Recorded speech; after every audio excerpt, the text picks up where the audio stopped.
Bryson, and today I'm going to talk about the times I got hurt and then my entire nervous system went. Luckily, I've never broken a bone, though. Wow, Bryson, you've never broken a bone? Your pain is irrelevant, you stupid idiot. Although I've never broken a bone, I've still experienced a wide range of physical pain. For example, one time I was holding a big PVC pipe and I threw it on the ground and it ricocheted back and hit my funny bone at Mach 10. It felt like an electrical fire on my arm. I hereby vote for the removal of funny bones from the human body because all it causes is pain. On second thought, why not remove all bones? Can't break what isn't there. Another time, I fell down face first while snowboarding and I scorpioned so hard that the bottom of my snowboard hit the back of my head. See that? Your back isn't supposed to do that. That causes a lot of ouchy feelings. Oh, my back! Now let's move on to the big ones. The ones that reminded me of my mortality. The ones where life went, this kid has had it too good for too long. Time to remind him who's in charge. Okay, number 1. I was sitting on top of my bunk bed zoning out when my mom called me. I decided that to save time, I would forego using the ladder and just jump off the top bunk. Little did I know the fan was going at top speed. It was so fast that I didn't even see it. So I jumped and... It happened so fast that I didn't even feel it at first, but I reached up to check the damage and then I saw the blood. Mom? What's up, honey? I'm losing blood at an alarming rate and would be most grateful if you, my caregiver and guardian, would transport me to the hospital to help heal the wounds so that I can continue this mortal journey rather than ending it prematurely due to loss of blood. Nah, I'm kidding. What I actually said was... This other time, me and my brothers were bonding with Dad. How? Dad would pull down the basketball hoop, let one of us grab on, and then he'd let go and it would slingshot us into the air. Obviously. Anyway, I could see my brothers doing it and I wanted to turn. Okay, 3, 2, 1.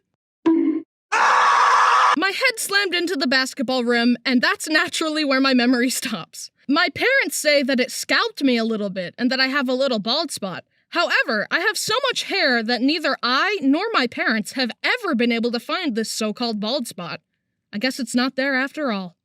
This other time I was really young and my older brother was in an argument with Mom. Now, being in my family, you learn to tune things out because yelling and screaming and fighting is all commonplace. Don't worry, we make up afterwards. But anyways, as Mom and Brody were arguing, I was all like, wow, this door hinge looks pretty cool. I should put my fingers in there.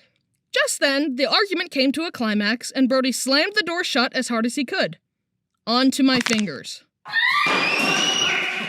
My fingers bent every which way. They looked like rubber. We went to the doctor, and surprisingly, nothing was broken. When you're really young, your bones are still soft and springy, and that's why they didn't break. Also, that's why some babies need to wear helmets, because otherwise, you might accidentally sculpt their soft head into a cone, like this. Okay, last story. One time, I was just chilling in my room with my brothers. We had a punching bag hanging under one of the loft beds, and we would take turns tackling it. It was my turn, and the punching bag was swinging. But I was too young to understand how momentum worked. So I dove for it, it swung out of the way, and my face slammed into the wall. I was taken to the hospital, and as my mom tells me, the doctors had to clean the wound, but I wouldn't let them for some reason. So they put me in a straitjacket, and I screamed, "Stop touching me! Stop touching me! Do you speak English? Stop touching me!" And then they hit me with that good sleep juice. I'm tired. Anyway, I got stitches, and now I have a cool scar across my eyebrow. Thank you for taking a trip down memory lane with me. Down memory pain with me. It all hurt a lot. But Bryson, I've never been injured before. Well, we can fix that. How?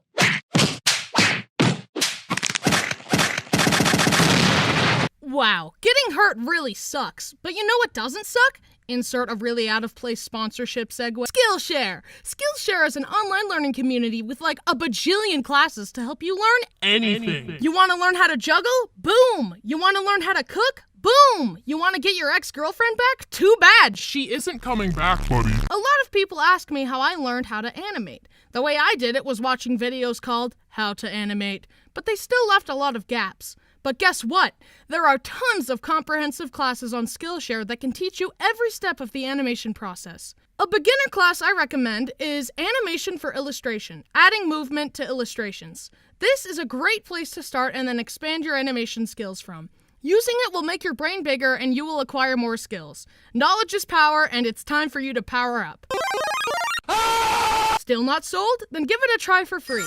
The first 1,000 people to use my link in the description get a free trial. Give it a try and you'll see that it's worth it. After the trial, it's less than $10 a month, so start learning now. Okay, bye. That's the end of the video. I love you.